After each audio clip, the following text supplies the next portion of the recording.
Welcome or welcome back. My name is Joanne and today's video is my first update for Project Level Up. This project is created by Sofie Alexandra. I will have her channel linked down in the description box. This is going to be a short video because I don't have much progress, but I figured I'm either going to film it today or in a couple days, which I'm not going to have a pan in a couple days anyways. So I might as well just film it today along with my deck of panning update that went live. So let's just get into my update for level 1, my level 1 palette. So how I'm doing this, so I didn't even talk about the rules in the beginning. So how Sofie originally made this project is you randomize a palette from your collection. For level 1, you use each shade one time and you hit one pan, and then you move on to level 2 once you hit both those goals. And for level 2, you have to use each shade twice and hit 2 pans. And you keep going until level 5. And then after that, you have the option of continuing to level 6, 7, 8, 9, and 10. Or after level 5, you can start over at level 1, which is what I'm thinking I'm going to do. I think I mentioned this in the intro, but I think I'm going to make this continuous through the next year. We'll see if I decide to change that. But my level 1 palette, my wheel was very mean to me. Most of my palettes are indie palettes, so I feel like most of them are going to be kind of hard to hit pan on. But it gave me a Cindy Grace palette. My only Cindy Grace palette I have in my collection. It's the Tiny Marbles palette that was in collaboration with Mel Thompson.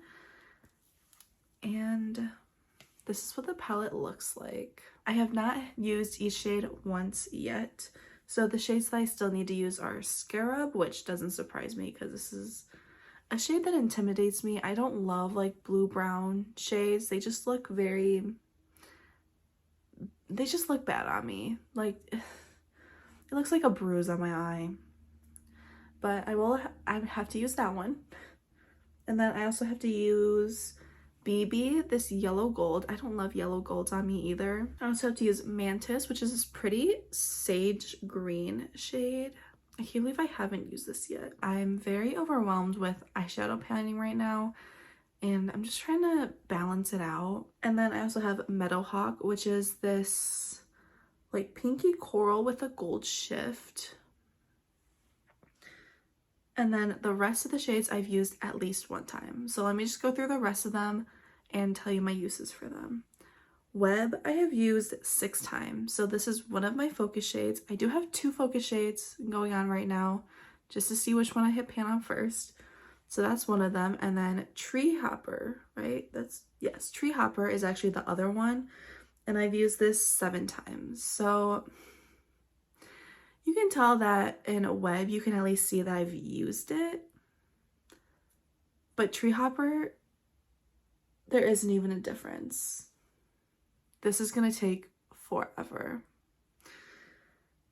And web I use as an inner corner highlight, and Tree Hopper I use as almost like a lid setting shade, just as a first transition shade. And I have Fire Butts I've used once. Walk and Stick I've also used once. And then Flutterby I've used once. Everything else, no, that's a lie. Lovebug I've used once. Jewel Bee I've used once. Marvel I've used once. Death Moth I've used twice. Bugaboo I've used once. And Spider I've used twice. So obviously I'm focusing on these 2. I don't know when I'm going to hit pan on them. It's going to take a while. But for next update, I would like to complete No Pan Left Behind on this palette. That is my main goal. If I could hit pan on web, that would be nice. I think that's the shade that I'm going to be focusing on to hit pan on, because there's no end in sight for Tree Hopper. Those are my goals. Complete the No Pan Left Behind on this palette. I only have 4 shades to use. They don't really go together, but I can use them. No biggie. Hopefully I can get more use out of this in the next month. I'm really hoping. like I said, this is a short update. Let me know if you're doing this project down in the description box. All that being said, I hope you enjoyed. If you did, I would really appreciate it if you gave it a big old thumbs up. And if you enjoy some project panning content, talking about makeup, talking about eyeshadow palettes a lot, and the occasional get ready with me, then I would really appreciate it if you subscribe to my channel. Again, I hope you enjoyed. I hope you have a great day, a great night, whatever time it is for you. And I hope to see you in the next one. Bye.